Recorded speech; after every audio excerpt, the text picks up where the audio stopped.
If you could go back in time, what would you tell your 10-year-old self? I would probably tell her to meditate more. Growing up with a Buddhist grandmother, I was introduced to meditation from a very young age. But I was that kid who couldn't stay still for more than 2 seconds, so I gave up. As I got older, life with its perfect storms hit me, and I was so desperate to find something that could bring me peace. But little did I know, the answer has always been there with me, right from the start. Every day, don't we feel like this hamster? We cram our lives with things to do, deadlines to meet, and goals to achieve. We try to run faster and faster, but so does the wheel. The more we get done, the more we find to do. And yet, we feel exhausted, time famished, and unhappy. Even when we have some leisure time, we absentmindedly waste it online. In a world full of distractions, we spend a huge amount of time disconnecting with our emotions, our bodies, and what's real. I also noticed that most of the time we're not living in the present moment. We're in a lecture but dreaming about what's for lunch. We're sitting with our loved ones but thinking about something at work. If this sounds like you are not alone.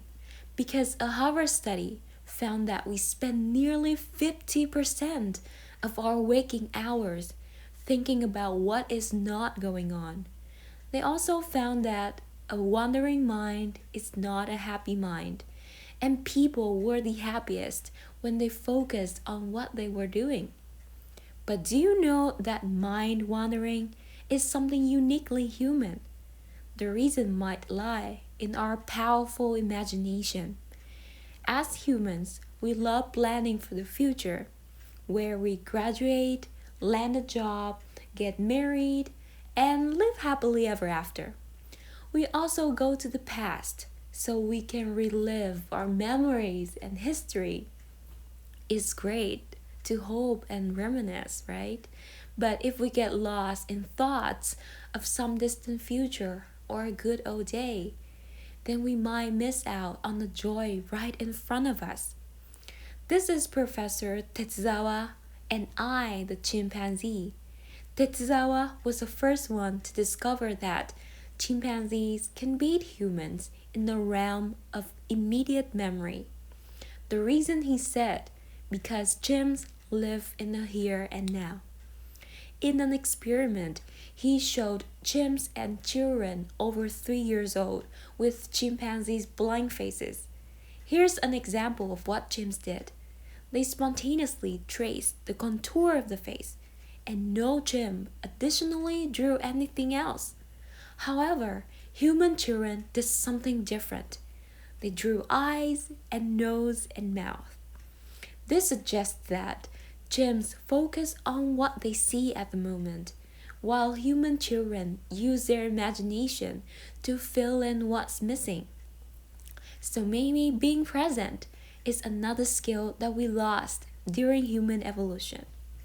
Luckily, we can train our minds to reconnect with the present through practicing mindfulness, which means the awareness that arises through paying attention on purpose in the present moment, non judgmentally. And there are so many ways to do that, but here's one way I learned from my grandma. You sit down, keep your back straight, and close your eyes. Feel your breath in and out. When you get caught up in thoughts, just gently bring your awareness back to your breath.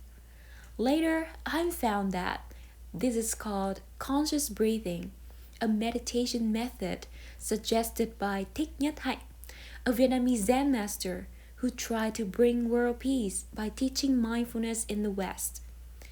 And why focus on the breath, you may ask?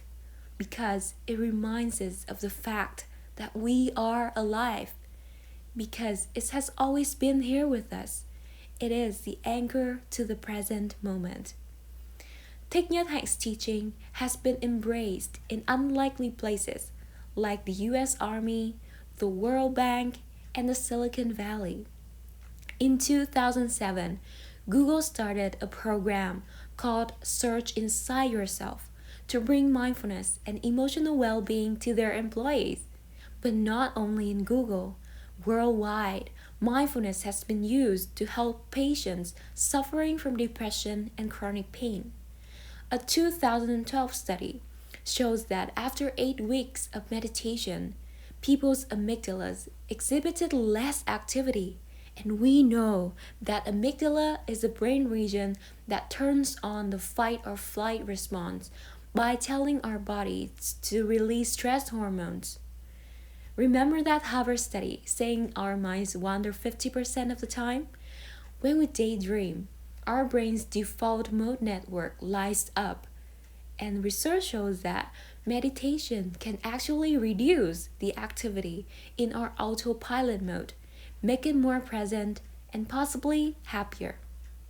So you see, mindfulness and meditation are not Buddhism in disguise. It just happens that the Buddha discovered the benefits of meditation millennia ago before us. But stress and pain are part of life, and mindfulness is not the cure. It's only a way to help our minds to be calmer and more present. I won't say that meditation will make you happier, but what if it does? And what if one breath is what it takes to be here and now?